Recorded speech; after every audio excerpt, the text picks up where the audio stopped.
Gravação 24 aqui. Mas se bem que tem. Aqui é mais do arquivo, assim. É teu escritório aí. É. Aonde que tu mora aí, Menando? Da Lapa. É uma casa que tinha feito aí pra ti, não é isso?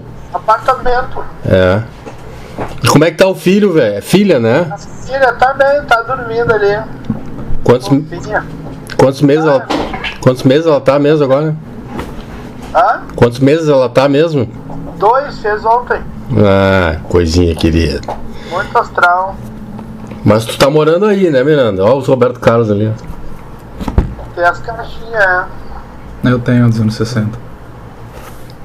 Tava lendo agora sobre a teu respeito aí. Do quê? Falando sobre o nosso amigo falecido Flávio Basso. Ah, só, putz. Falaram alguma coisa de mim? A gente tem algumas questões que se dizem mais respeito. Quer começar, Pedro? Conhece o Pedro, né? Sim, Pedro. O Pedro tá fazendo um livro comigo, ele produz o Plato, né? Vocês já se encontraram, né? Não, tô por dentro do Pedro, claro. Por dentro do Pedro é foda. Tá. Bem certinho. Estamos em casa, velho. Miranda, a gente tá pedindo aqui pra nossa linha cronológica que todo mundo se apresente com o nome completo e data de nascimento. Todos os entrevistados. Carlos Eduardo Miranda é 21 de março de 62.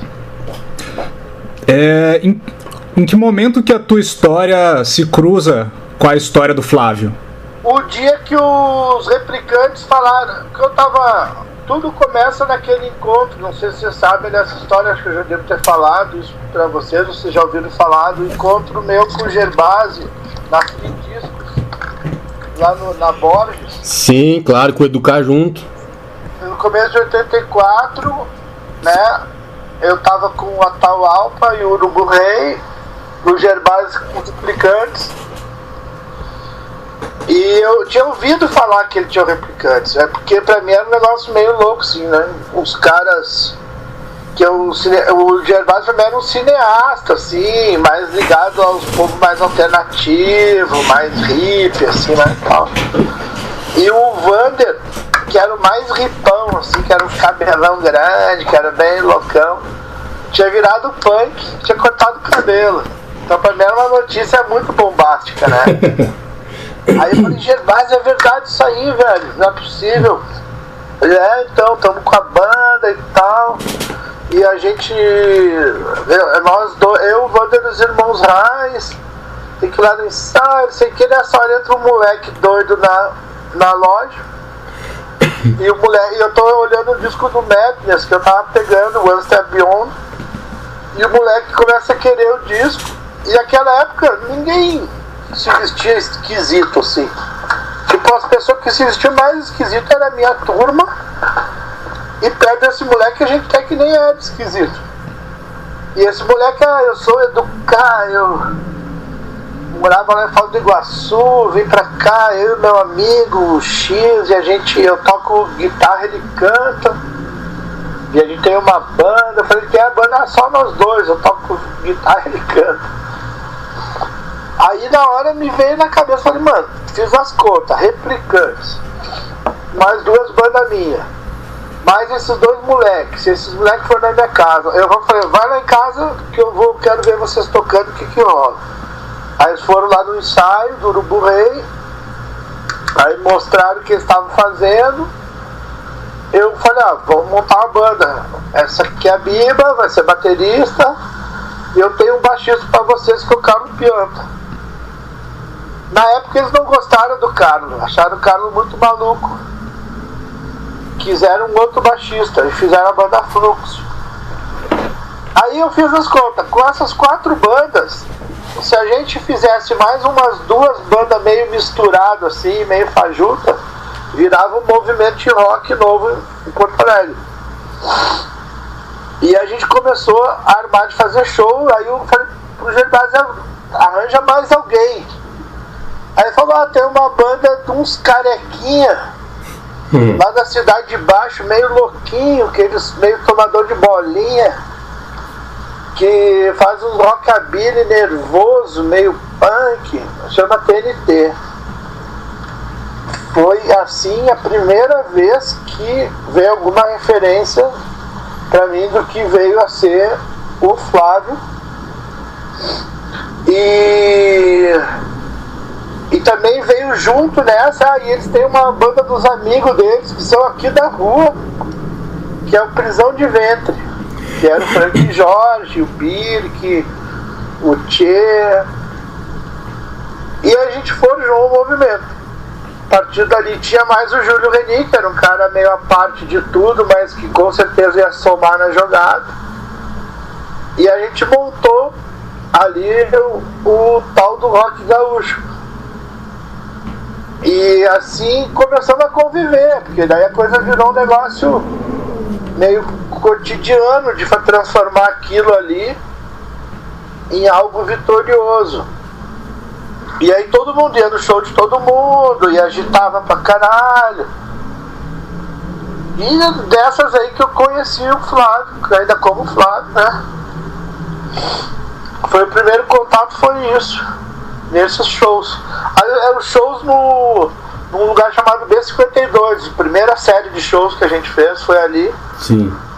Cada um tinha uma banda, abria e outra fechava. Era Prisão de Ventre, abria pro Urubu Rei, o TNT acho que abria pro Replicantes, e eu acho que o Fanzine, que era uma banda que era uma misturada de várias bandas, abria pro The Fala. Se não me engano, também não sei se é isso, que eu não lembro direito. Essa banda Fanzine... Mas o TNT no começo era bem ligado ao Replicante, assim, a história. Não me lembro dessa banda Fanzine. Fanzine era o Edu, a Biba, eu não me lembro, eu acho que eu tocava alguma coisa, fazia alguma coisa. O Pedro Santos. Ah, eu sei que banda é. Tem até um clipe na internet. Meio. Tem vídeo. Sei.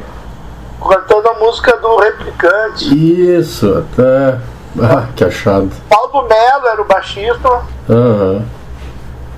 Que ali também tinha essas bandas parentes, né? Que era o Taranatiriça, tinha o Garotos da Rua, por causa muito pela amizade com o Quindim, que era muito amigo nosso, e eu e o Flu que vinha do Tara, então acabava sendo uma meio banda próxima também.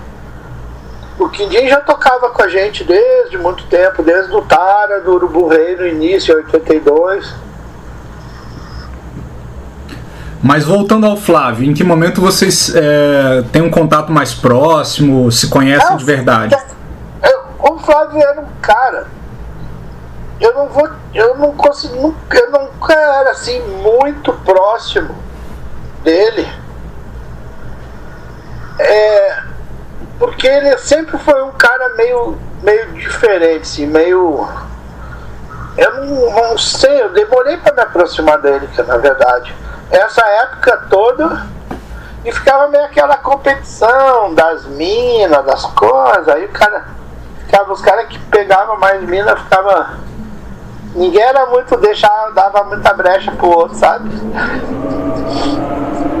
Mas eu lembro assim, eu era bem mais amigo do Frank Jorge, por exemplo, foi outro que ficou bem meu amigo no início, do que o Flávio mesmo. O Flávio, eu convivia com ele tudo, mas ele pra mim era um molequinho roqueiro, assim, eu não tinha tanto respeito pelo TNT.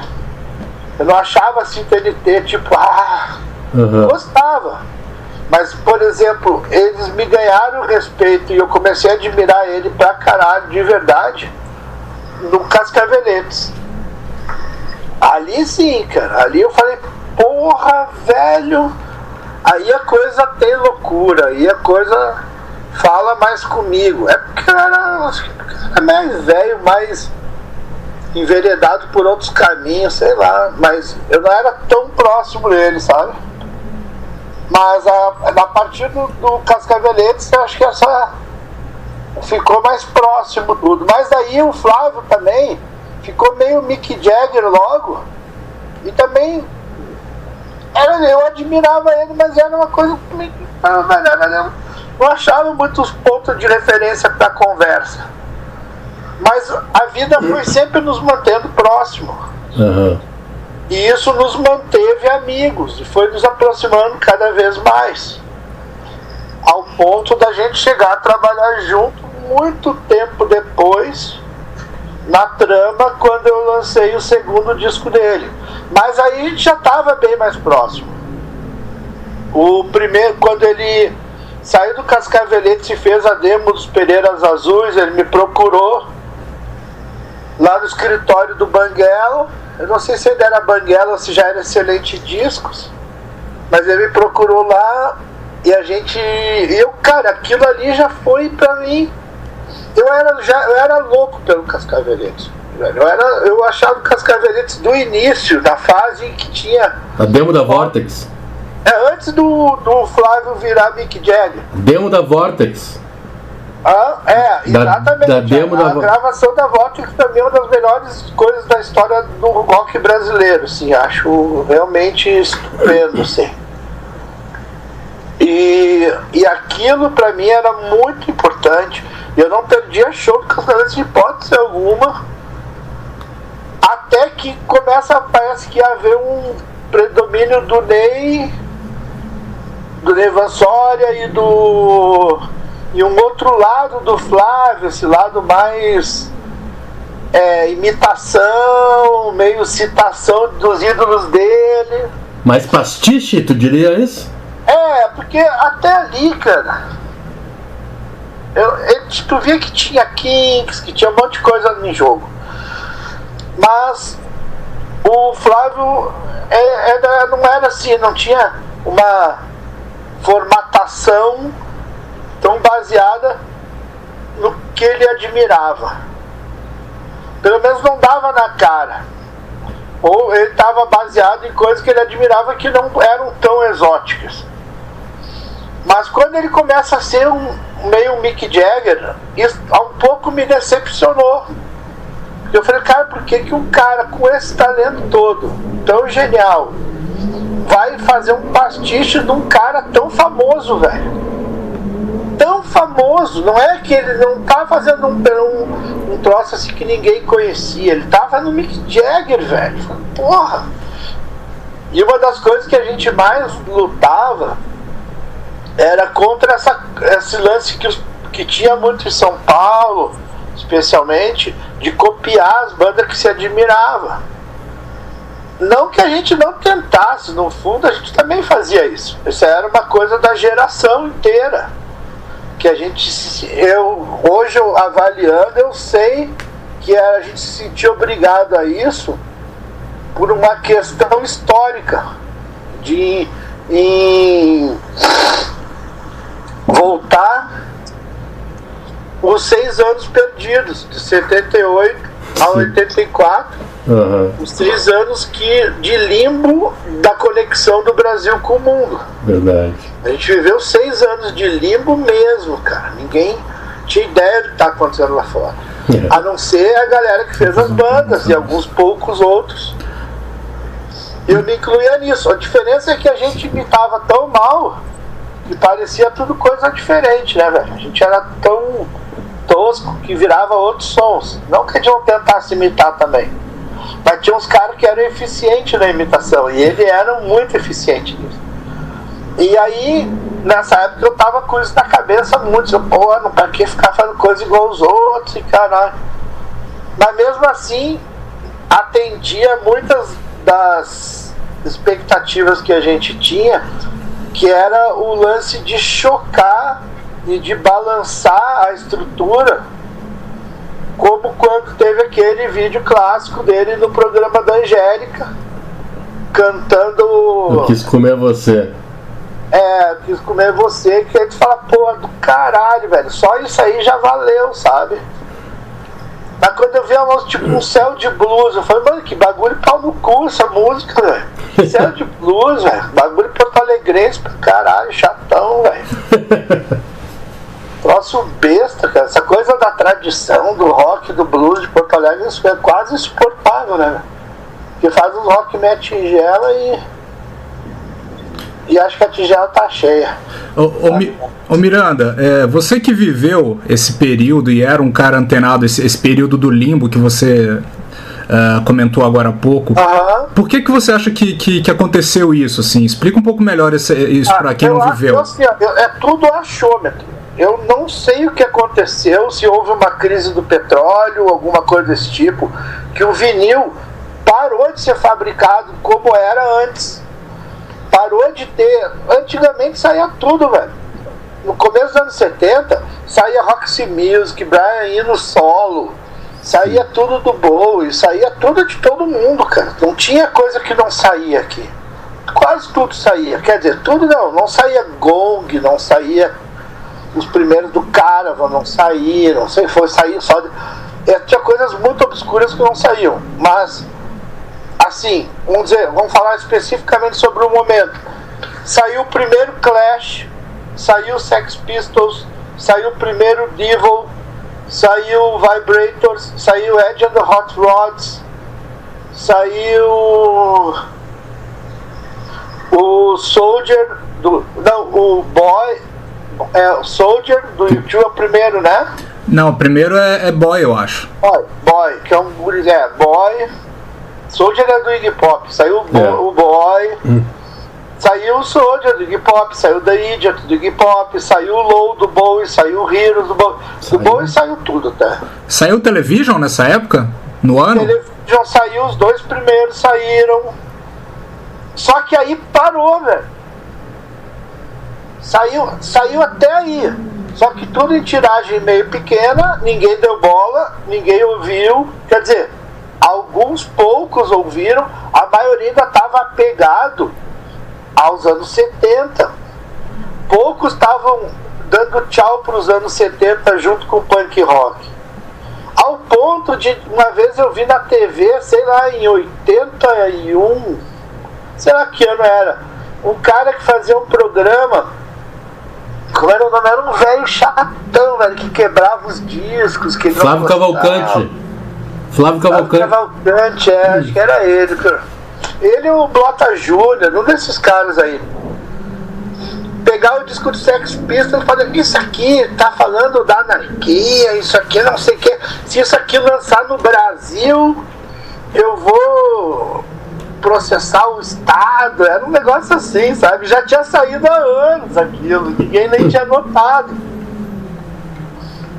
Então aí, 78 para de sair tudo, 79 já não sai mais nada, 78 é o último ano de lançamento.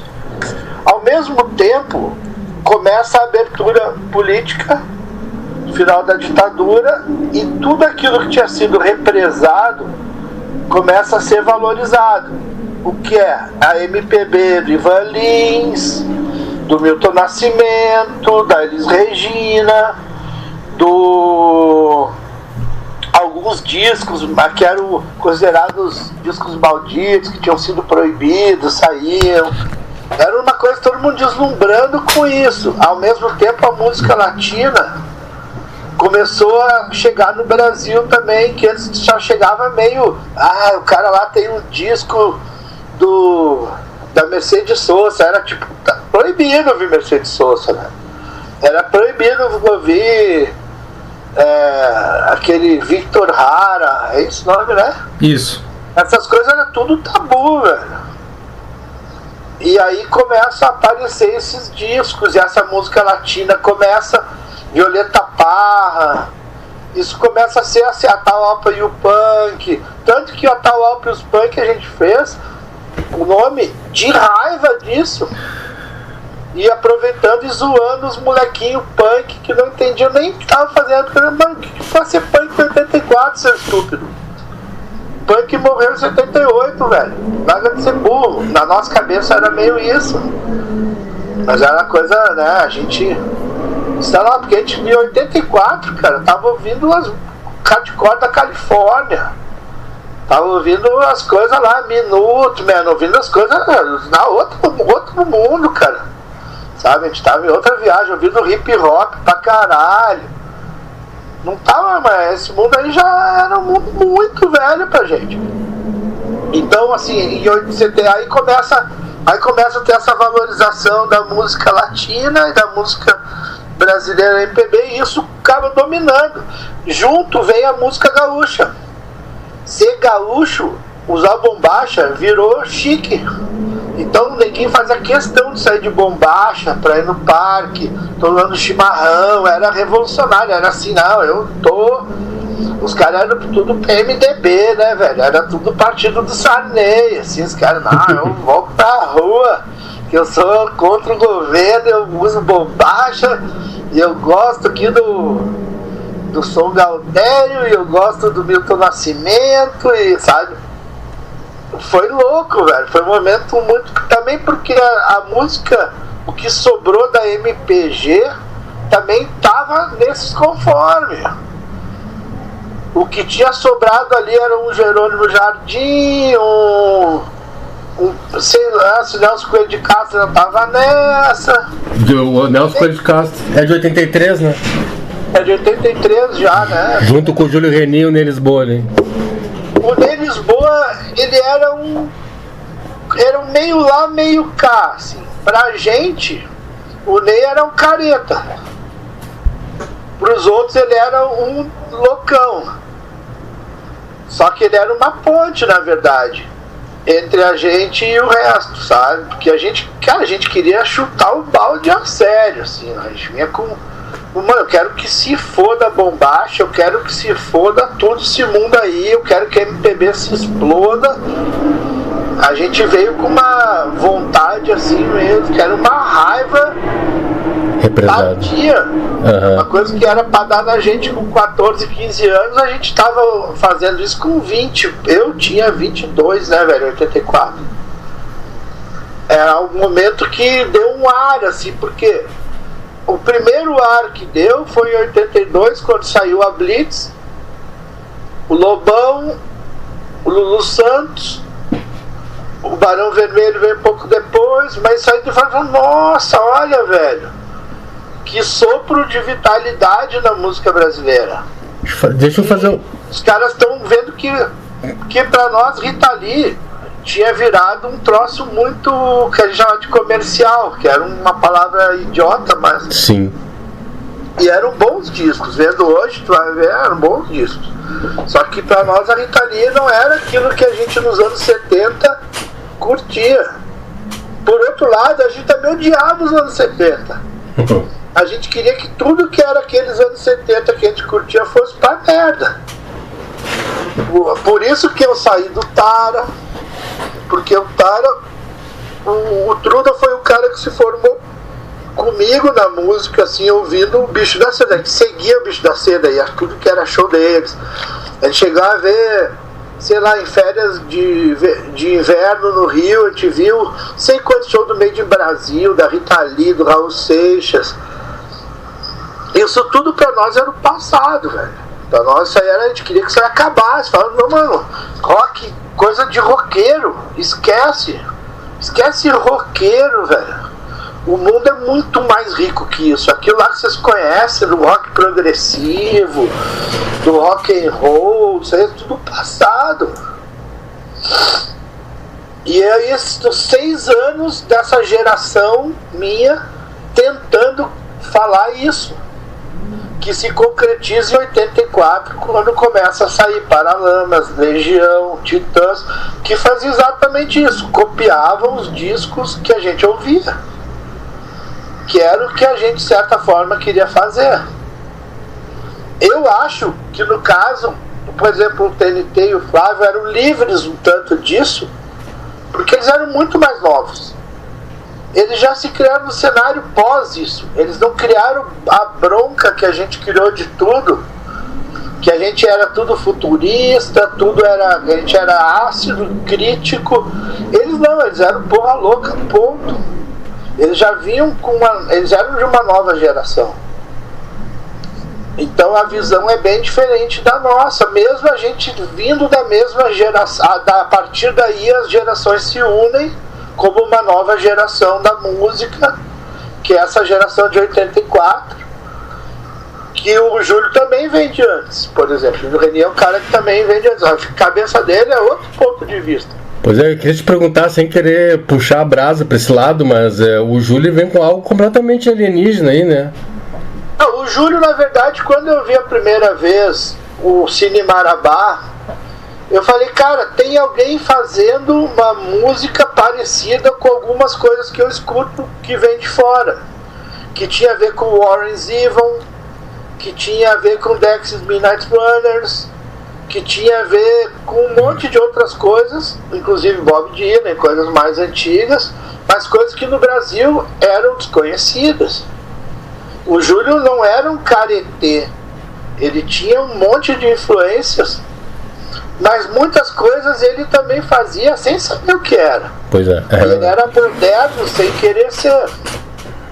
O Júlio era moderno por natureza. Tanto que ele alinhou com a gente numa história que a gente foi, eu acho que ele foi ouvir Dexys comigo depois. Bem possível. Bem possível. E assim né? Outro dia eu encontrei o... que é engraçado como essas gerações, eu encontrei os guris daquela banda Jingle Bells. Sei. E aí eles vêm todo empolgado pra mim falar que Todd Rundgren, o Carlos Pianta tinha mostrado pra ele, que não sei o que. Aí eu falei, velho, eu que mostrei isso pro Carlos. Sabe, eu sou muitos anos mais velho que o Carlos. Assim, aí tu vê como as coisas vão indo de geração pra geração, dando volta e voltam pra mesa. Isso eu acho muito legal da cultura e das pessoas que se interessam em passar adiante. Que a pior coisa é o cara guardar as coisas pra si próprio, né? E isso é uma coisa que o TNT foi legal, que ele conseguiu pegar a música dos anos 70, dar o ingrediente punk e fazer um negócio que era assim, tinha algumas bandas a ver no mundo, tinha o The Blasters que tinha a ver com eles, mas eles nem conheciam, velho. Sim. O Robert Gordon tinha a ver com eles, eles nem conheciam. Eles não conheciam nada, eu acho, eu não sei, eu nunca... Mas tu tá certo. Mas nossa pesquisa já tem levado essa direção também. Eu acho que eles sempre ouviram foi Kinks, foi essas coisas, só que eles tinham o espírito da época. E o espírito da época fazia eles ser nervosos daquele jeito. E pelo que eu quando me apresentaram, são os moleques que tomam bolinha, eu falei, mano, com a ajuda da bolinha, os caras fizeram isso, sei lá. Também se eu não acompanhei, porque eu não tomava bolinha, né, velho? Sim. Eu não convivia com eles. Isso é outro fator de não convivência minha com eles, porque eles eram muito mais novos que eu. Porque eu andava com o Gerbasi, com o Heron, com o Flu, com o Castor. O Frank sempre foi mais interessado, acabava andando com a gente. O Educar era mais interessado, andava com a gente. O Carlos também. Já esses outros moleques, eles eram um mundo muito à parte. Não sei como é que eles viviam, o que eles curtiam. Curtiu muito Beatles, Stray Cats, coisas assim. Eu, por exemplo, eu achava o Stray Cats bundão pra caralho, velho. Eu também não gosto muito, não. Eu acho o Brian Setzer um baita da almofadinha. Eu vi um show do The Meteors. 3 semanas depois eu vi o Stray Cats. Eu falei, mano, todo mundo achando o Stray Cats maravilhoso. Eu falei, mano, que bunda mole aí tocando, velho. Pô, eu vi o The Meteors, os caras tocando baixo acústico em cima da cabeça, velho. Subindo em cima do baixo. Agora vou ver o Stray Cats, velho. Porra. E o pior é que não é ruim, é bom, mas, velho, pra mim... Mas acho que um guri que tá descobrindo, que nem é o caso deles ali, que ele deve ser muito empolgante, né? E a Ipanema também tava nessas, né? A Ipanema tocava essas coisas. E acabava virando meio um statement song, assim, né? Miranda, a gente tem algumas dúvidas aqui, que a gente ouviu relatos de momentos em que você cruzou com o Flávio, e a gente queria que você nos contasse. Um deles é o seguinte: a gente sabe que em 95 ele está em São Paulo, grava uma apresentação de rádio na Brasil 2000 que gera a demo, né? Gera a demo Júpiter Maçã e os Pereiras Azuis. Isso. E eles fazem 3 shows: um no CCSP, um numa casa chamada Alcatraz, e o terceiro e último show com os Pereiras Azuis é numa casa chamada A Casa, que eles abrem para o Mundo Livre S.A. E a gente já sabe que você esteve em pelo menos um desses shows. Você se lembra em qual deles? Deve ter sido no da casa, velho. A casa era um lugar na Angélica, se não me engano. Não, a casa eu acho que fica no Bexiga, onde hoje em dia tem um outro nome. Ah, no Bexiga, isso mesmo. Eu não me lembro muito de nada, velho, mas eu lembro de ter visto, e se foi com o Mundo Livre, em 95 eu tava. Eu vou refrescar sua memória para ver se você lembra. O Clayton e o Rei-Z, né, o Clayton, né, na época nos Ostras, disseram que foram ao show a seu convite. Disseram, o Flávio vai tocar com um projeto novo e tal, e aí a gente tem quase certeza que você esteve nesse segundo show, que é o Alcatraz. Eu tava lá, sim, tô me lembrando disso aí. E na época o Clayton namorava a Cláudia, a irmã do Flávio. Tá, devo estar lembrando disso aí, sim. E tem uma outra história, assim, que o Frank também foi em um desses shows a seu convite. Deve ter sido eu mesmo, porque faz sentido. É porque um dos... 95 foi o lançamento da Graforreia, o Mundo Livre andava por aqui fazendo show, era tudo a minha galera isso aí, então deve ter sido tudo na casa. Eu lembro, eu fui nesse show.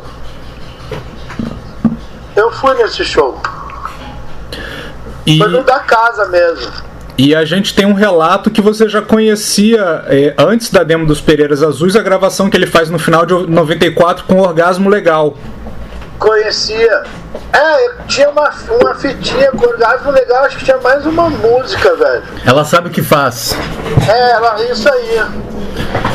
Cara, eu adorava ele, né, velho? E a gente tinha, depois do Cascaveletes, assim, a gente teve um pouco mais de contato ainda, quando ele começou a vir pra cá, eu já tava morando aqui, e a gente acabava assim, ele sabia que eu entendia ele, e a gente tinha essa parceria. Eu fiquei louco quando eu vi Pereiras Azuis, fiquei louco. Eu queria lançar aquilo ali pra caralho, cara. Só que era um momento de transição entre o Banguela e a Excelente Discos. Porque o Banguela começa a degringolar em 95 e eu começo a montar a Excelente Discos secretamente. Isso levou uns 2 meses. A Excelente Disco se concretizou no VMB, que na verdade era o VMA. Foi o primeiro desses prêmios da MTV. Se concretizou mais ou menos por ali, a Excelente Discos. Então até ali a gente estava meio na secreta fazendo, e aconteceu o Júpiter bem nesses momentos aí. E por que tu não lançou? Tu disse que tinha vontade, por que faltou?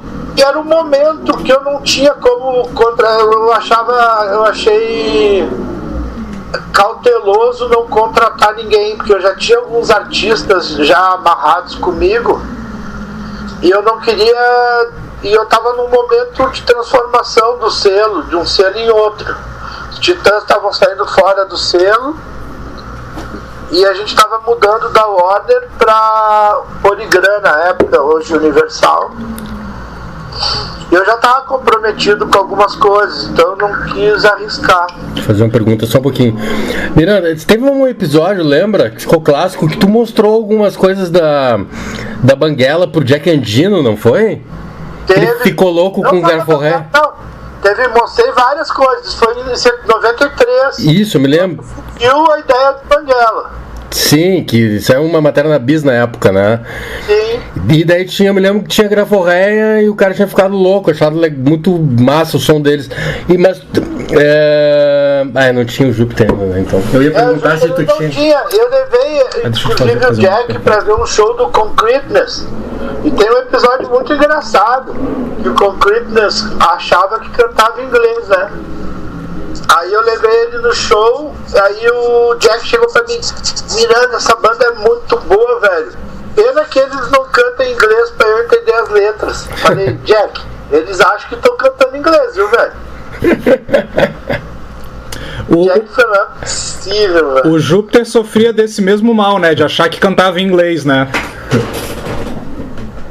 Ele achava que tava falando inglês também, às vezes. Ele achava tudo, né, velho?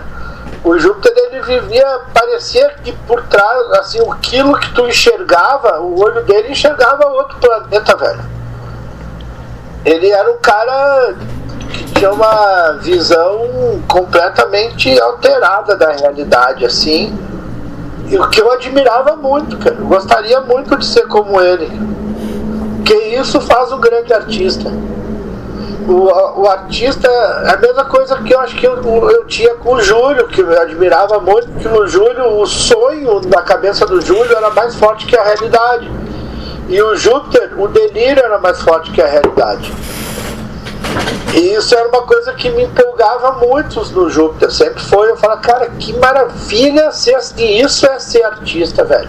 Isso eu nunca vou ter, porque eu enxergo muito a realidade. É uma pena. E eu nunca fui um artista de verdade, eu acho, por causa disso. Miranda, só pra pontuar ali, quem são os artistas que você tava amarrado ali na Excelente, que saíram, os primeiros lançamentos? O Mundo Livre, os Ostra. O Mundo Livre, os Ostra. Eu acho que os Ostra pintou nessa época aí. O Virguloides estava nessa? Quem? Virguloides? Cara, eu acho que o Virguloides caiu de paraquedas de um dia pro outro em algum momento, cara. O Maria do Belento, eu acho que estava comprometido já de fazer. Que é uma banda que sempre foi muito mal entendida, que era uma banda tão estúpida que as pessoas achavam que era de humor. Eu nunca achei que o Maria do Belento era uma banda de humor, né? Sempre achava que o Maria do Belento era uma banda estúpida, ponto.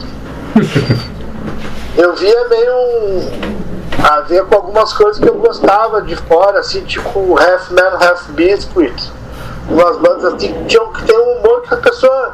Não é bem humor, cara. Que nem Graforré. Tem gente que acha Graforré engraçado, velho. Aqui em São Paulo, a visão das pessoas, Graforré é música de rir, todas. Não entendo, velho. Mas é assim.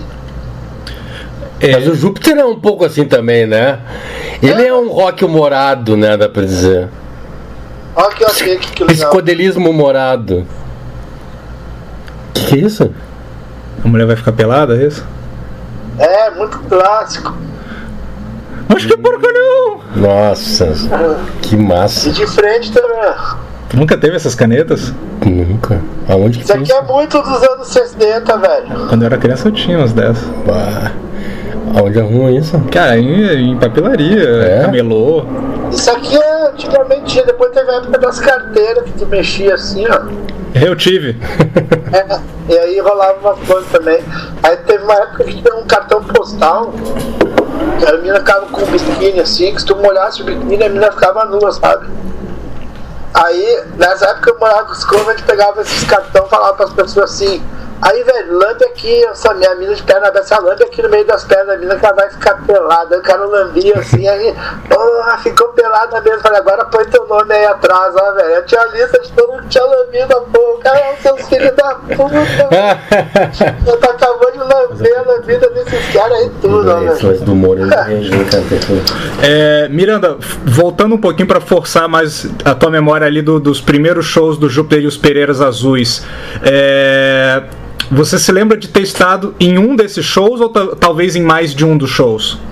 Mas não lembro de nada muito, velho. Ele nem me lembrava que eu tinha ido ver show do Pereiras Azuis, mas agora eu lembrei quando falou desse tal de A Casa e eu lembrei de ter ido nesse lugar mesmo. Porque o Frank nos contou que você convidou ele pra ver o trabalho novo do Flávio e aí em determinado momento o Flávio fala assim pro Frank: Frank, essa aqui você vai gostar. E aí ele toca Lugar do Caralho. Que legal, porra, que coisa incrível, velho. Como é bom ouvir a história assim, sabendo que eu tava ali e não notei nada. Eu sou péssimo pra isso, cara. Muito bom, velho. Eu tava ali com certeza. Eu me lembro agora do Frank junto, me lembro dos Ostras. Tudo me vem um pouco a memória, assim. E quando sai o Sétima Efervescência, qual que é a tua impressão do disco? A minha primeira impressão, eu falei, porra, desperdiçou aqueles arranjos tão diretos do Pereiras Azuis, velho, que Júpiter burro. Foi a primeira coisa que eu pensei. Falei, cara, ele perdeu de ganhar dinheiro e ficar famoso com esse disco. Mas aí, por outro lado, eu pensei, porra, mas tá bom pra caralho, isso aqui tá muito doido, cara. Mas assim, ao mesmo tempo eu falava, mas é tão próximo daquela psicodelia standard. Eu odeio psicodelia standard, velho. Odeio Chocolate Watch Band. Sim.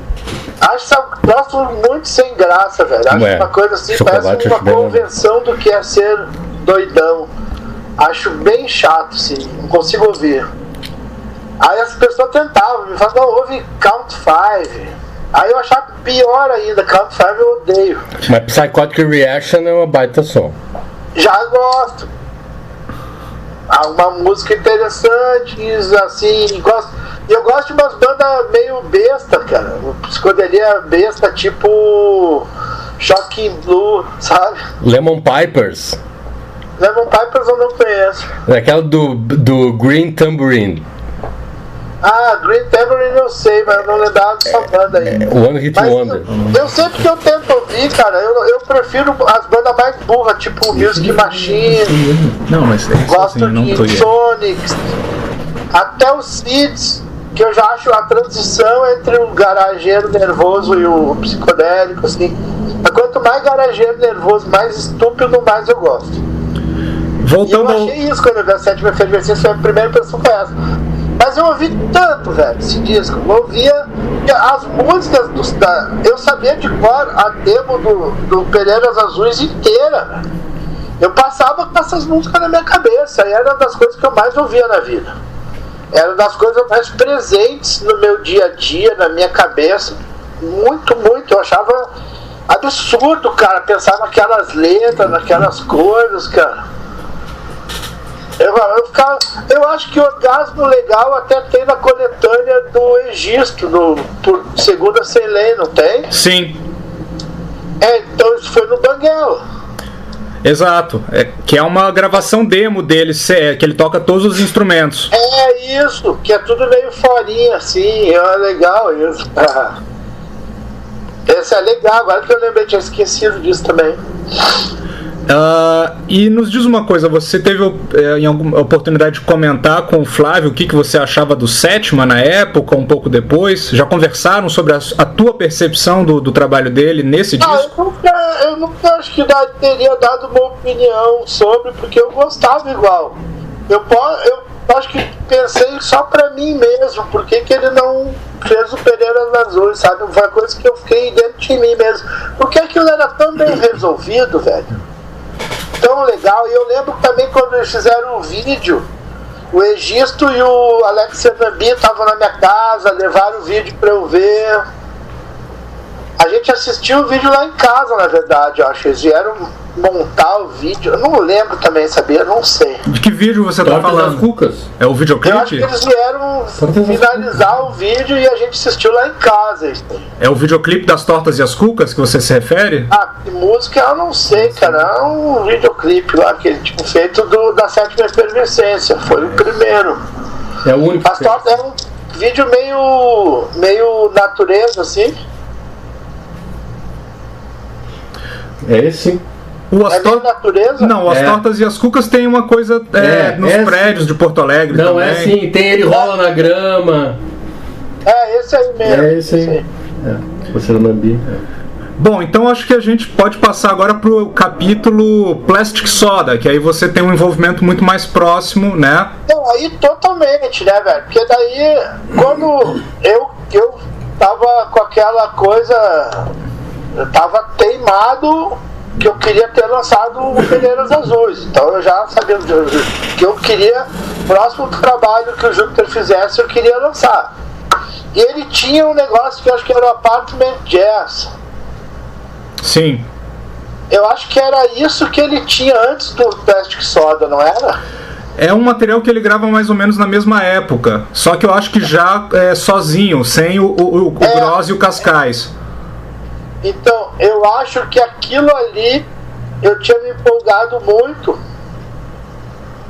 E eu tava meio pronto que desse e viesse com o Júpiter. Na verdade, eu esperava que ele desse uma sequência, de certa forma, ao Sétima, com mais loucura e com aquele lance do Apartment Jazz ali. Eu me lembro que eu tinha uma fita com algumas coisas. E aí eu comecei a falar, vamos fazer, cara, vamos te lançar, velho. E ele chegou com Plastic Soda. Eu falei, do caralho, eu adoro Plastic Soda. Aí, só que aí tinha um pouco demais de Syd Barrett pro meu gosto, que eu já achava um pouco meio assim. Falei, pô, velho, não precisa imitar, cara, não precisa, é exagero isso, cara.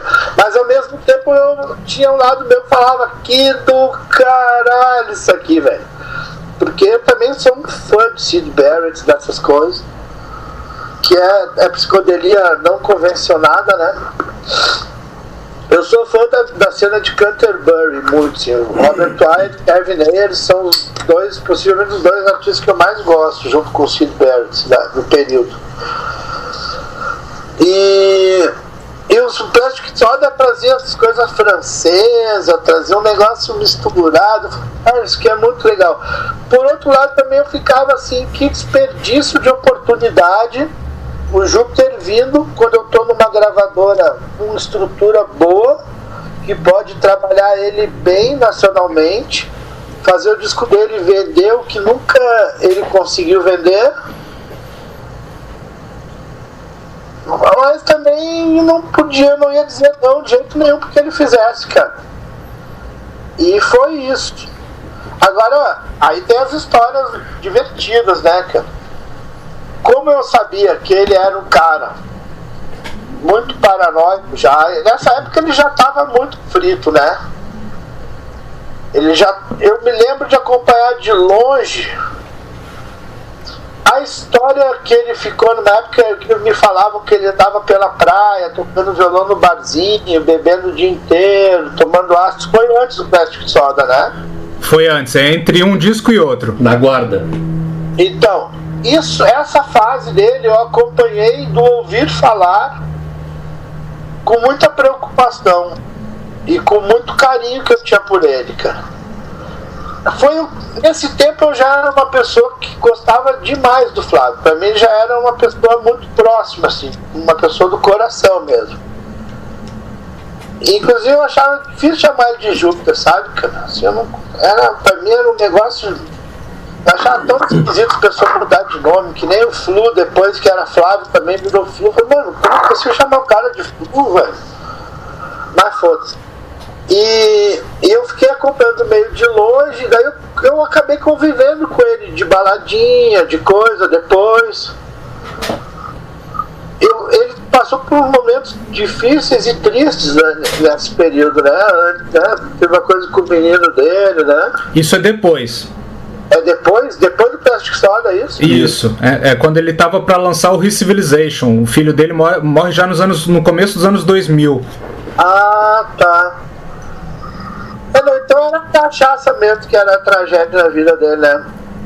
Cachaça e, pelo que falavam, um ato que eu não acompanhava e não sei o que rolava exatamente, porque às vezes o mito é maior do que a realidade, né? Às vezes a pessoa fala tantas coisas que parecem fantasiam, faz aquilo que elas desejam que fosse. Mas o Flávio já estava bastante com a cabeça. Assim, eu me lembro das conversas com ele, assim, na época do Plastic Soda, ele falou: Miranda, tu não acha que eu sou muito melhor que o Paul McCartney? Pô, Paul McCartney, velho, perto de mim, ele já falava uns papos assim. Eram uns negócios bem... Megalomania já pegando. Ele tinha uma coisa meio... Mas é que ao mesmo tempo, eu enxergava dentro dele que ele era um artista com tanto potencial, que eu não conseguia dizer, velho, tu tá doido, cara. Eu, pelo contrário, dizia, velho, pode ser que seja, cara, tu é foda. Eu achava ele foda, cara, e não... Tirando toda a parte que ele tinha de influência descarada e tudo de que ele imitava e que ele citava, tirando tudo, ainda sobrava um baita de um artista. E esse todo só coloria ele. Esse todo é uma coisa que se foi ver com o tempo depois, que era uma tendência do final do século passado, começo desse século, E cada vez mais se vê isso, né? O cara ser altamente influenciado por outros artistas e praticamente citando também. Mas eu me lembro que no dia de assinar, eu também sempre fui meio zoeiro assim, né, velho? Daí na hora de assinar o contrato, eu senti que ele tava muito paranoico. Mas contratar um advogado para ver o contrato, ele não se preocupava em fazer. Por outro lado, ele podia estar tranquilo que eu fazendo um contrato com ele não ia prejudicar ele em nada, velho. Eu tinha eu mesmo cuidado com o contrato que eu faria com o artista, porque eu já tinha passado por más experiências, já tinha sido ingênuo o suficiente. Então eu tomava todo o cuidado possível, e a Trama era uma gravadora que tinha um respeito também pelo artista. Eu tinha um cuidado de que o contrato não tivesse nada de complicado. Mas eu falava pro Flávio, ele disse, já li, Miranda. E aí ele, não, tudo certo, o que tu acha? Ele falava pra mim, olha, Flávio, eu acho que tu tem que ler mais, velho. Eu acho que tem que esmiuçar os detalhes. Aí ele vinha me perguntar uns detalhes muito nada a ver, sabe? Uns detalhes que eram nada importantes. E eu, de sacanagem, ficava incitando para outros detalhes. E eu sei que ele ficou a tarde inteira sentado na minha sala, velho, lendo o contrato. E todo mundo da gravadora ia lá ver ele lendo o contrato. As pessoas, eu chegava, tava lá embaixo, e aí, menino, beleza, você tá fazendo? O Júpiter tá lá na minha sala lendo o contrato. Ainda? Ainda, ele tá com umas dúvidas, mas como é que ele ainda tá lendo, velho? Eu falei, não, coisa já leu, acho que mais uns 20, velho. Mas ele não ele tá cheio de minhoca na cabeça, cara, mas cada vez que eu vou lá eu boto mais umas 3. Aí ele passa a tarde aí, mas depois a gente sai pra tomar fazer alguma coisa. E ficou foi meio uma brincadeira e ao mesmo tempo uma doideira dele de ficar charopando com o contrato assim. Que não tinha nada, na verdade, era um contrato muito enxuto, muito claro. E aí depois teve umas certas dificuldades, assim, quando ele veio com a capa, velho. Eu falei, mano, essa capa horrorosa, velho. Como é que eu vou lançar esse disco? Explicar aqui na gravadora que eu tô lançando isso com essa capa feia do caralho, completamente fora de padrão. Mas ao mesmo tempo, cara, eu não vou brigar com o Júpiter, cara. Eu vou lançar. Aí comecei a chamar ele de Júpiter. Vou lançar a capa que ele quer, velho. Essa é a capa do disco dele, essa capa eu vou lançar. Isso era uma... Mas foi uma coisa que eu não sei até hoje se eu gosto daquela capa ou não, mas eu devo gostar, velho. Mas eu puxava aquilo ali e falava que era muito errada, velho. O disco já era todo errado. Apesar de maravilhoso por meu gosto pessoal, eu acho que aquilo ali é uma obra-prima. Foi premiado em São Paulo, inclusive? Pra mim aquele disco, mas que não quer dizer muito, né? Pois é, mas...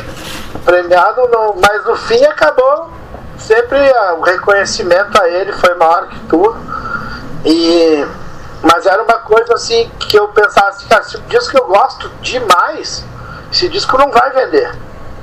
Porque eu gosto tanto que o meu gosto é tão fora do padrão mas deixa eu que isso aí não vai por perto, né? Eu vou perder. Vou fazer depois. E a dificuldade dele lidar com o departamento de imprensa, de as pessoas quererem dar matéria, porque tinha o culto ao disco anterior que não foi imediatamente transferido para esse, entendeu? Sim. Com esse disco ele meio que rompeu com quem cultuava o disco anterior. As pessoas, não sei se sentiram um pouco traídas por esse rompimento, mas o que aconteceu, só sei que o disco anterior acabou não sendo assim uma referência que ajudasse esse disco a ganhar grandes espaços como eu queria. Eu queria que tivesse uma coisa mais, uma ponte. A minha expectativa era de algo que tivesse uma ponte maior com o anterior, desde capa até conteúdo. Mas, cara, se não tem também, foda-se, cara. A arte é isso aí, tem que chutar o balde. E eu tive a oportunidade, eu chutei. Fui parceiro dele nessa e vamos embora. Miranda, essa liberdade para ele vir com a capa era uma coisa contratual ou era um acordo entre vocês dois? Por que, por exemplo, não foi a Trama que fez essa parte visual do disco? A partir de ideias dele, mas executado por outras pessoas? Ele chegou com aquilo ali pra mim, cara. Eu me lembro que dava trabalho pra caralho, as coisas não estavam bem feitas, aí dava problema. Não foi a Trama que fez. Mas aquilo ali foi coisa dele mesmo. Eu até não tô com o disco aqui bem na mão. Eu teria que pegar lá num lugar meio escuro, Mas o que eu queria saber é o seguinte: poderia ter sido feito pela Trama, caso ele falasse, eu não tenho capa? Poderia, cara, mas a discussão com ele ia ser quilométrica, velho. Ia ser... Cara, eu achava que não valia a pena. Já que o disco era muito louco, se eu fosse discutir a capa, eu teria discutido o disco antes. Pra ter música em português, fácil de cantar, com refrão, que nem ele tinha no disco anterior. Eu esperava que eu ia ter um disco que eu pudesse chegar e quebrar tudo, cara. Mas não foi isso que eu levei. A mesma coisa aconteceu com o Vander. Mas foi de maneiras diferentes. Aconteceu isso com o disco dele. Só que é a mesma coisa. Só que aí quando o Edu veio aplicar a mesma em mim, eu mandei tomar no cu. Com o The Fala. Porque eu já tendo passado por isso com o Júpiter e com o Vander, ainda fui dar uma chance pro The Fala. Daí o Edu veio fazer a mesma merda. Eu falei, não. Agora chega, velho. Vai se fuder, eu não vou te lançar mais. E não lancei. Porque é foda, cara. Se o que eu queria... A Trama tem uma estrutura que podia ser muito boa pros artistas. Caso ele soubesse fazer um disco antenado com aquela estrutura. Um disco que favorecesse aquela estrutura trabalhar ele. Mas aí o cara vem do contra tudo. Isso é coisa de gaúcho também, né, velho? Destruir tudo que faz. Isso é de gaúcho da minha geração. Tu vem fazendo, aí quando tem a chance, tu pega e caga tudo. Foi por isso que tu falou pra mim certa vez que tu não lançava mais nada gaúcho, então. Eu, cara, fiquei muito tempo assim, com o pé atrás de coisas do Rio Grande do Sul pra caralho. É a mesma coisa com o curitibano. Curitibano é assim... Se não tá dando certo, ele se formar na faculdade de psicologia, ele larga a música e vai seguir carreira de psicólogo, de advogado. Aí eu falo, nunca mais lanço curitibano nem gaúcho. Ô Miranda, e como é que foi quando você levou o Plastic Soda pro pessoal da gravadora, assim, você tinha essa liberdade de, eles tinham que aceitar o que você assinava embaixo, ou eles, como é que foi essa relação? Eles não eram obrigados a nada, nem eu. A verdade é que a gravadora, se for pensar, a gravadora são duas pessoas, André Scheiman e João Marcelo Bosco, que confiavam em mim e me deram carta branca. Eles foram pessoas que acreditaram muito em mim. Eles não entendiam nada do que estava acontecendo. Eles viam o Júpiter e falaram, mano, esses caras amigos do Miranda é tudo os bichos mais doidos que tem, velho. Mas ele tá falando aí que é legal, vamos nessa, cara. Confiaram, acreditaram. Mas sim, a minha memória é bem fraca, mas eu não me lembro de muita interação entre a gravadora e o Júpiter. Não lembro mesmo, porque eu lembro dele meio desgarrando logo, assim, sabe? Eu me lembro meio do lançamento disso, ele já meio desgarrando, não tinha bem show feito, não tinha... não vou fazer um show disso aí, eu acho. Eu não me lembro disso direito também, se ele... Eu quis fazer show desse disco. Eu vou refrescar a sua memória então. Ele convida Clayton e Rei-Z para serem a banda dele para fazer o lançamento do Plastic Soda. Tá. E eles fazem alguns shows, inclusive o Rei-Z e o Clayton nos contaram que quem pagava a banda era a Trama. Então Então era uma coisa que era vantajosa para quem estava tocando com ele, porque não ficava dependendo apenas de bilheteria, já tinha um cachê ali fixo. E dentro desse contexto eles fizeram alguns shows, não apenas um único show, mas alguns shows. Excelente, então eu fui melhor do que a minha memória me faz lembrar. E eles contaram também que existia um tal de Trama Modas que dava umas roupas pro Júpiter e tal. Não era Trama Modas, tinha um departamento de moda na gravadora que ajudava todos os artistas a. E o que a gente sempre sentia é que os artistas queriam se vestir de um jeito legal e não tinham às vezes acesso a roupa ou as coisas que ele gostaria de usar, e aí a Trama tinha cuidado de ajudar as pessoas a ter isso. Mas o que eu ia te perguntar era justamente dessa questão da Trama pagar os artistas. Quanto a isso você não tem muita lembrança, então? Eu não tenho lembrança, mas deve ter sido que a Trama sempre teve um carinho muito grande pelos artistas e sempre um respeito muito grande pelos músicos, assim. É uma gravadora que tinha um histórico, assim. E era uma coisa que vinha desde o João Marcelo mesmo. Mas eu sempre estava fazendo mais uma coisa e outra coisa, então às vezes eu me escapa esses detalhes, mas foi ótimo você ter visto. Agora, o show que eles fizeram era um show do Plastic Soda mesmo, ou eles tocavam umas 2, 3 Plastic Soda e misturavam com a Sétima Efervescência, eu não lembro. Eles disseram que era assim, que eram tipo umas 5 do Plastic e algumas e o resto do Sétima. Não era o Plastic na íntegra, não, eram só algumas. Também nem ficaria um show fácil de ver, né? Mas legal, eu não lembro direito disso. Eu lembro de ter visto show disso aí, eu acho que até no KVA teve show, não lembro se foi lá. Agora falando, eu comecei a me lembrar de show deles, dessa formação aí. Inclusive, se você procurar no YouTube, no final do ano passado, antes da morte dele, alguém subiu pro YouTube umas apresentações que ele fez aqui num programa de Porto Alegre chamado College TV.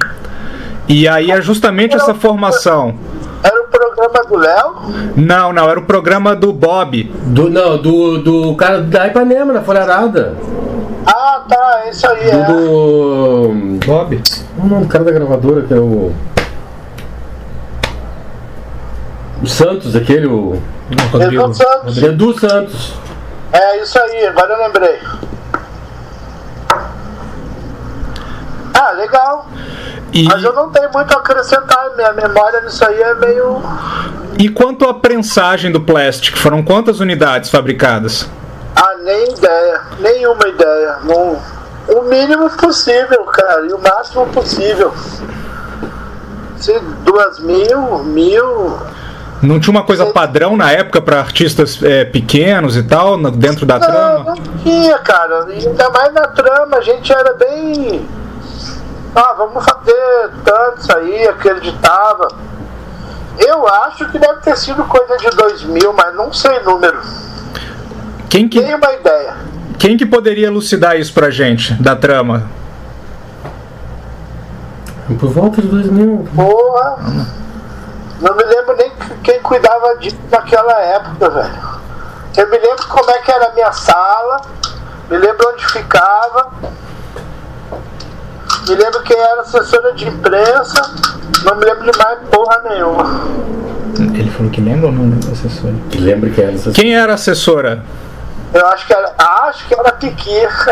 A Piqui? Não era a Piqui ainda não, acho que era a Biba Fonseca. Porque a gente queria ver se a gente conseguia as fotos de divulgação do Plastic. O Santa Maria, que é o fotógrafo. Santa Maria, Santa Rosa. Santa Rosa. Ele disse que isso tá com você, estaria com quem detém esse material aí da Trama. Isso aí vai ter que ser direto com o João Marcelo, né? Com a Vivi. Tu tem os nomes pra nos dar aí? Secretária dele. Como é que é o nome? Tem esse telefone aqui da Vivi, deixa eu ver. João Marcelo Bosco, ele é o cara da Trama, que é o filho da Elis Regina.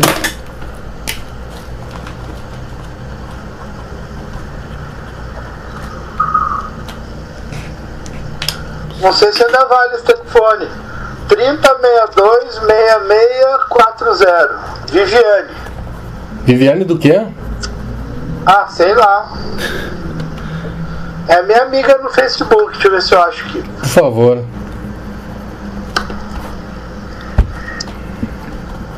Pode ser a Viva Fonseca também, talvez? A Viva Fonseca eu acho que era a assessoria de imprensa. A Viva você sabe quem é, né? Você sabe? Não sei. A Viva trabalhou muito tempo na Aeroanta. Ela é minha amiga no Facebook também. Vou procurar ela aqui. Mandar o link pra vocês.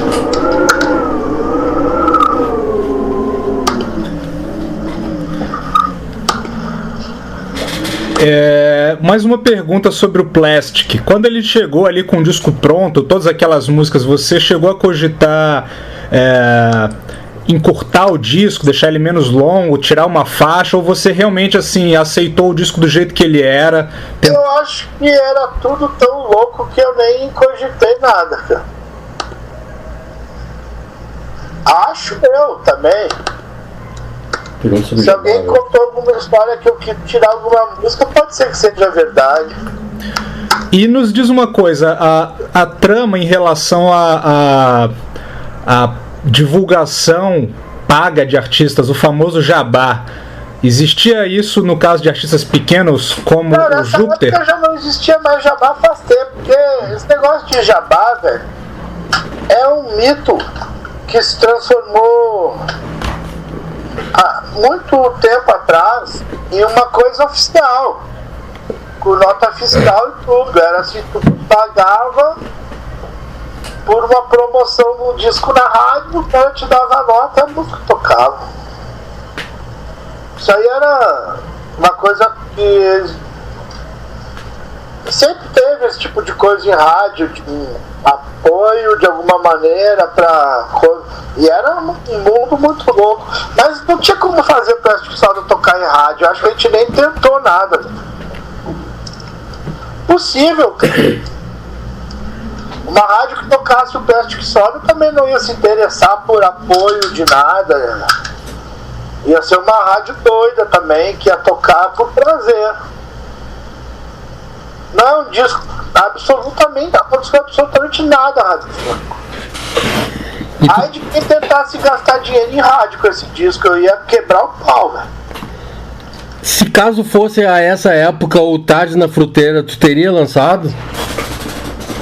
Teria, qualquer coisa que o Júpiter me trouxesse, eu teria lançado.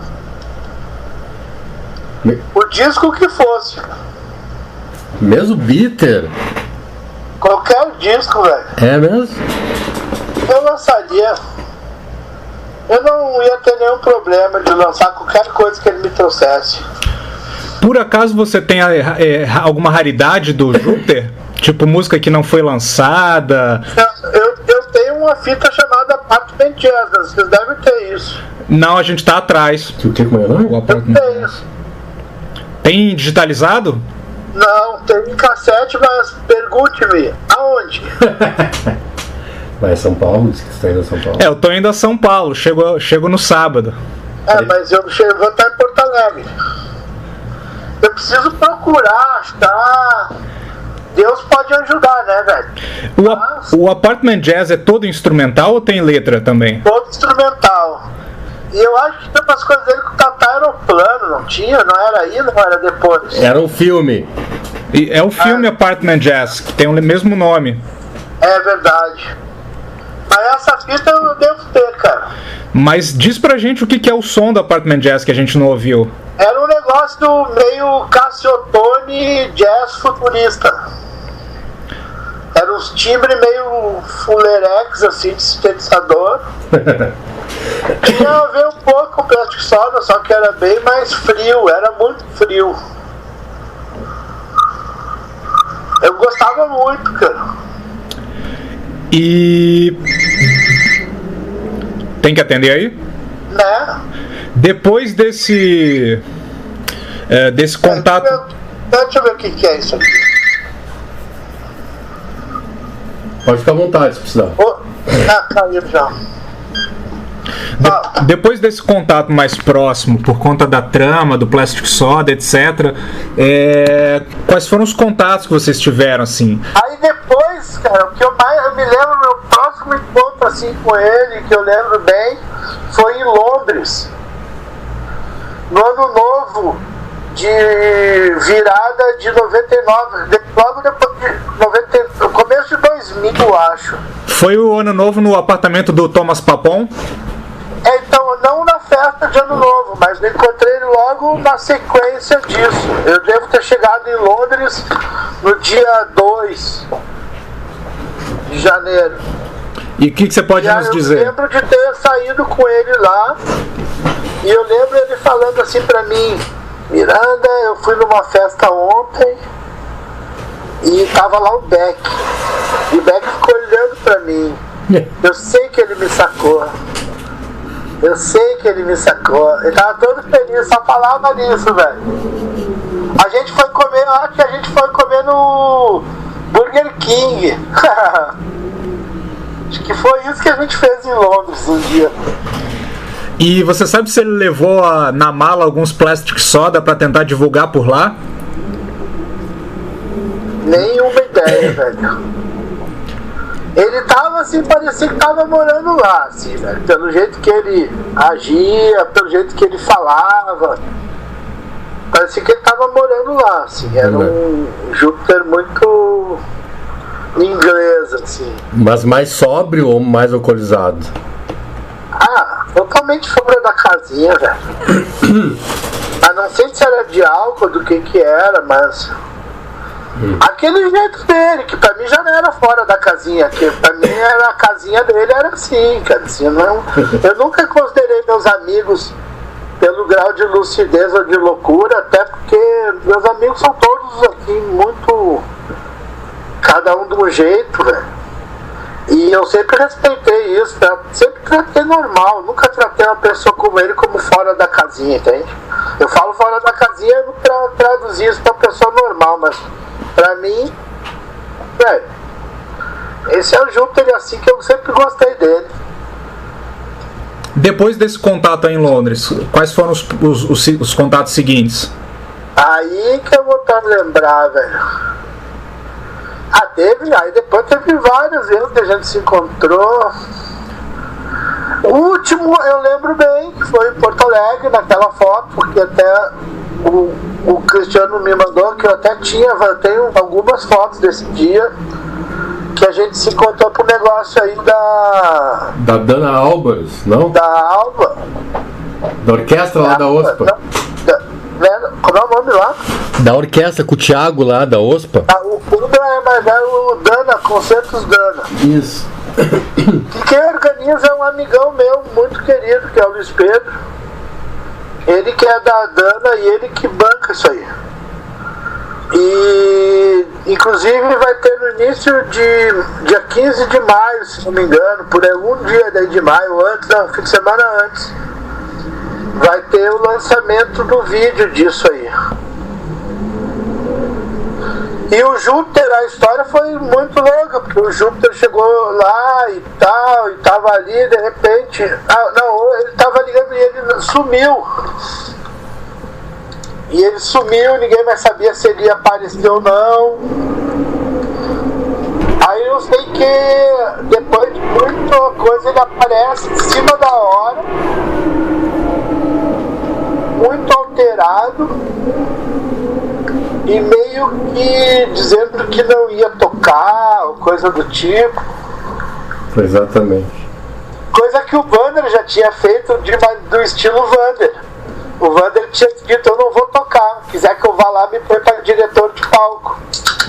E o Vander tava lá o tempo inteiro trabalhando como diretor de palco, dinheiro. E o Júpiter chegou e eu lembro da gente, de me chamar e dizer: Miranda, tu que sempre conseguiu conversar bem com o Júpiter, velho, ajuda ele lá a acalmar e aceitar fazer o lance. E eu lembro que eu fui pra lá e tava o Ney muito paciente, então foi uma coisa que eu fiquei muito feliz de ver. o Neivan Soria muito paciente, muito curtindo com o Flávio, os dois muito amigos, tocando e cantando junto no camarim. Eu tenho algumas fotos disso aí. Acho que tem, eu tinha pelo menos. Nós temos, fala que a Fernanda Chamalha. Pode ser que eu tenha algum dos meus HDs. A gente tem isso, a gente visitou a Fernanda Chamalha, ela nos mostrou essas fotos. A Fernanda fotografou, eu também fiz umas fotos assim, com espelho, com umas coisas assim bem... Tem bastante foto, a Fernanda estava dentro da sala também. Eu acho que o Júlio também colaborou pouco nisso aí. Sim. Que eu me lembro, assim, o Vini também, né? Tava junto também. E aí eu fiquei pilhando de dar Red Bull pra ele. Eu boto dar Red Bull pro Flávio que ele vai animar. E eu lembro que teve uma coisa engraçada, que também uma competição entre ele e o Educar, assim, uma competição não declarada, de qual daria o maior showzinho pra plateia. Era uma coisa, não parei, porque assim, qual dos dois ia se causar mais na noite, sabe? E quem ganhou? Ah, não sei, velho. Aí é difícil saber, o Edu subiu por tudo. O Júpiter foi demais porque regeu a orquestra, regeu a plateia, ele conseguiu dominar tudo. Ele foi incrível, assim, cara. Ele tomou conta daquele palco de uma maneira genial. É que ele e o Edu são tão diferentes, na verdade. O Edu, ele é muito mais consciente, né, da loucura, assim. E o Edu, ele subiu pela plateia, beijou gente na plateia, fez aquelas coisas de Edu. E o Júpiter, ele tomou conta das coisas de um jeito muito próprio, cara. E eu ficar muito surpreso vendo que ele tá falando, caralho, velho, que parada louca, velho, que o cara tá fazendo, sabe? Você falou uma coisa que eu achei muito intrigante, que você sempre entendeu a personalidade ou a loucura de cada um de uma maneira muito respeitosa. Uhum. A partir dessa tua posição em relação aos outros, você conseguiu perceber uma coisa que muita gente já nos disse, que em determinado momento ele se tornou uma pessoa diferente e que tava... Muita gente conta isso, assim, ó, eu conheci dois Flávios, um nessa época e o... Só um minutinho, desculpa, deixa eu ver o que é aqui. Oi? Paula tá confirmando que amanhã de manhã. Tá, aí ele pergunta que horas. Ah, desculpa, meu, não é esse telefone não, foi engano, viu? De nada. Vamos lá, então que muita gente notou uma mudança nele de uma hora para outra, foi isso? Exatamente. Eu sinto passos dessa mudança, né? Aquele menino do TNT virado no cara foda do Cascaveletes, virado naquele deslumbrado com tudo do Cascaveletes, contratado pela BMG, imitando o Mick Jagger, o cara meio assoberbado, que me parecia, de longe, porque eu não estava convivendo com ele, mas me parecia um cara assim, que estava um pouco assoberbado com a história toda e curtido. Ao cara do Pereiras Azuis, que era ele já mais louco e ao mesmo tempo com foco. Ao cara do Sétima Efervescência, que era aquele cara que já estava ficando estranho. Ao cara que voltou daquela temporada na praia completamente fora. Aí eu vi uma distância muito grande do original. O primeiro era um molequinho ligadinho, carequinha. E esse último cara que eu vi, que era esse cara o último cara, assim, depois do Sétima, depois desse tempo que ele começou a beber muito mesmo, ali se nota uma mudança, mas é ali que todo mundo vê um marco, nessa temporada dele na praia. É aí? Na verdade é o seguinte, a partir ali de 2002, 2003, ele começa a beber cada vez mais.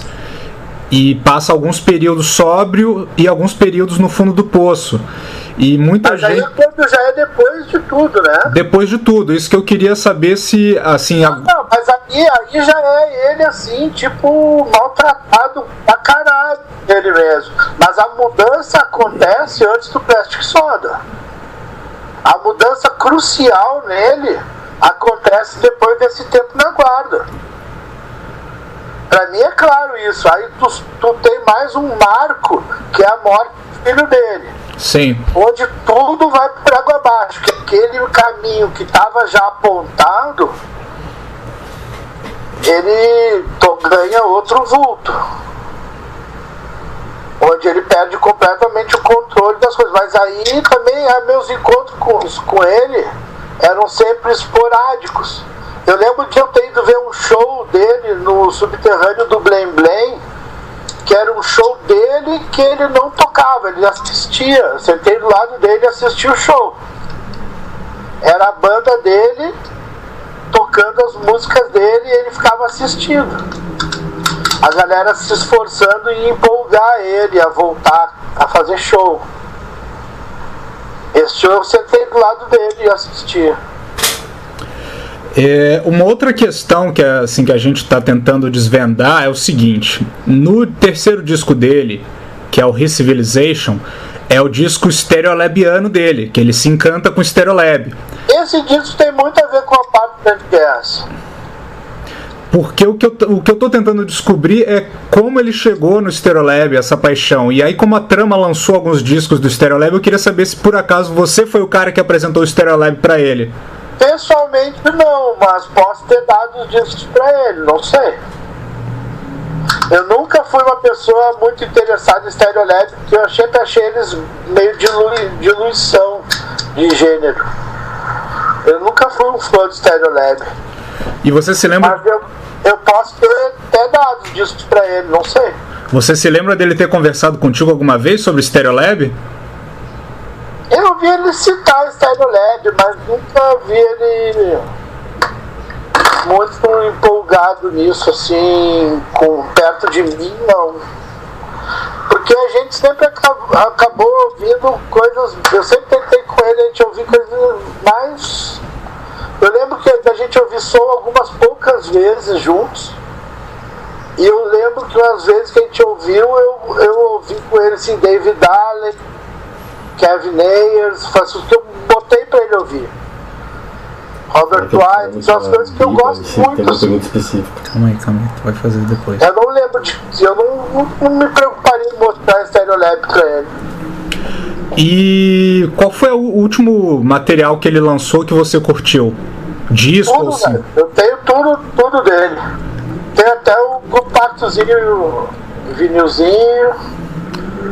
A última coisa que eu vi dele era uma música meio rockabilly, putaria, como é que é mesmo? O Rock do Cavalinho? Rock do Cavalinho, caralho, quando eu vi aquilo, mano, que foda, velho. Aí eu nunca mais achei, eu queria postar isso aí pras pessoas ouvirem. Tá no YouTube. Mas eu esqueci, não me lembrava o nome, cara. Te passo aí. É ou o Rock do Cavalinho ou o Rock da Xoxota. Tem esses dois nomes, mas o Rock do Cavalinho é o nome, acho que oficial. Cara, isso aí eu achei muito legal, velho. Parecia ele de volta ao Júpiter do Cascavelete original lá, assim, de certa forma. E essa fase dele mais recente aí, fase Alex Kapranos, Franz Ferdinand dele, que virou o role model dele, virou o Kapranos, né? Até nunca tinha associado, mas é verdade mesmo. Não é só uma percepção minha, isso é coisa que ele falava mesmo, né? Ele ficou completamente... Engraçado, velho. Puta, coisa mais engraçada. Nunca tinha pensado nisso. Mas na verdade as pessoas associavam ali um pouco com o Bowie e um pouco com não sei o quê. Porque por mais que ele associe com um artista ou outro, ele sempre tem tanto mais dentro dele que nunca dá pra dizer que ele tá imitando alguém. Ele nunca imitou alguém. Tirando aquela música do Beatle George que ele fez realmente uma homenagem ao George Harrison, assim, ou alguns casos específicos. Ele sempre é meio... Ele é ele pra caralho, assim, mesmo que ele tenha várias coisas que ele tá imitando ou fazendo. Eu sempre acho, artisticamente, Eu sempre achei que ele é tão frito na música que ele sai de qualquer referência. Agora, as coisas mais loucas dele não são na música, né, velho? São tipo o programa dele na MTV. Mano, aquilo ali é uma das coisas mais legais da história que eu vi, velho. Assim, eu acho que aquilo ali é um absurdamente louco e bom. E acho aquela entrevista bizarra dele lá pro coisa lá. o Skylab? O Skylab, porque o Skylab ele é um cara assim mais cético, mais cínico. E ele é quase o contrário do Júpiter. Só que o Júpiter, ele é quase o contrário dele mesmo. Então os dois se encontravam em algum ponto ali, sei lá. Tem mais alguma pergunta? Aqui acho as atuações dele fora da música sempre do caralho de acompanhar. Tudo que eu sempre pude ver dele eu quis ver, velho. Sempre acompanhei com muita experiência, assim. Sempre admirei ele demais. Sempre gostei muito dele. E sempre entendi essa coisa de citação e de influência, de coisa. Eu sempre, nunca... Eu vi o Alex Antunes falando um monte de coisa dele, assim. Mas aí eu fiquei, pô, é questão de ame ou deixo, né? Tá certo, o cara tem uma posição que ele achou ali, é isso, tudo bem. Mas eu vejo tudo aquilo com outros olhos. E Miranda, tu acha que o Flávio, vamos chamar ele de Flávio, né, que tem várias personas, tu acha que ele se inscreve assim como um dos grandes artistas músicos de todos os tempos no Brasil? E você é um exagero dizer isso, ou não? Eu acredito que sim. Olha, ou é muito para ele? Que ele é grande no sentido do que ele... do potencial, mas ele não é grande no sentido de realização. Uhum. Ele nunca fez o que ele poderia ter feito. Ele sempre foi aquilo que a gente gostou de gostar e torceu por, e se surpreendeu e curtiu, e eu ainda acho que a obra dele é muito rica. Mas eu acho que a importância de algo só vem a partir do quanto aquilo se torna relevante perante a história. É cedo para saber, então? Eu acho que a relevância, né, eu sinto ele muito a ver com muitos artistas que eu gosto, como vamos dizer um Emmett Rhodes, que é um cara que é tipo um sub-Paul McCartney, que eu acho brilhante, adoro, por sinal acabou de lançar disco novo, ou um daqueles Bill Fay, esses caras que são brilhantes, mas que, cara, eles são segredos do universo. Ele não chega a ser um segredo porque ele nunca seria um segredo perante a geração toda, e com certeza influenciou muita gente, graças a Deus, que eu acho isso muito bom ele ter feito e ter sido reconhecido, ter tido espaço. Mas ele não aproveitou 1/10 do que ele poderia ter aproveitado do próprio talento e das oportunidades que teve na vida, assim. Então, assim, ele é grande, muito grande, mas não dá para inserir ele num patamar de artistas que hoje, não dá pra falar isso ainda, né?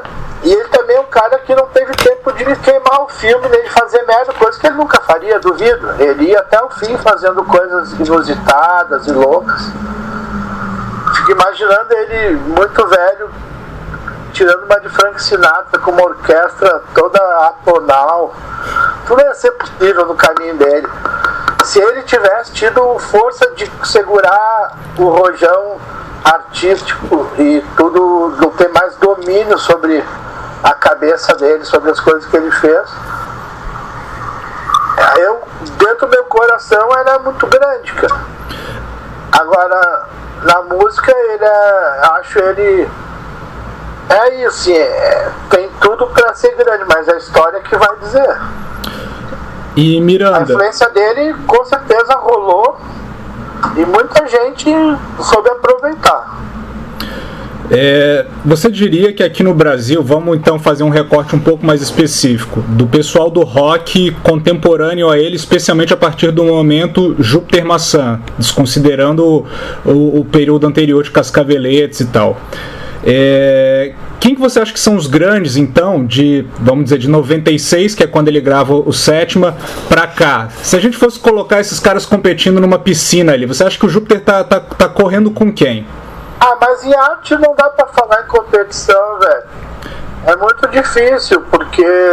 Eu acho que competição talvez não seja a melhor palavra, mas assim... Tu vai olhar assim, vai ter uma geração inteira montada, inclusive com influência dele, fazendo coisas que se comunicam mais, às vezes sem a profundidade dele, mas se comunicando mais e acabando tendo mais valor pela comunicação que conquistaram.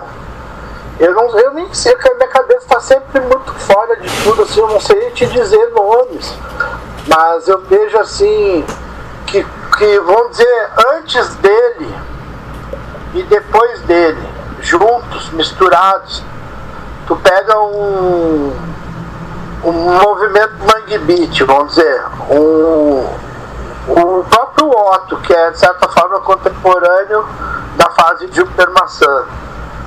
O Otto é um cara que também tinha tudo para ser maluco, é um gênio naif, goste ou não goste, cara que pegou e falou, mano, que porra é isso, velho? E ele fez um disco, 2 discos, 3 discos, 4 discos, 5 discos. O 04, o Mundo Livre, tem alguns momentos também brilhantes. O Chico Science nunca chegou ao potencial que tinha. A Nação Zumbi conseguiu em alguns momentos muita coisa. O Lirinha no trabalho solo tem muita coisa. Aí tu começa a entrar pela MPB e começa a misturar, só que assim, não dá pra comparar um com o outro, velho. E aí começa o ponto de vista. Se eu vejo do ponto de vista mais roqueiro, eu vou dizer, olha, esses caras aí é tudo uns bunda mole.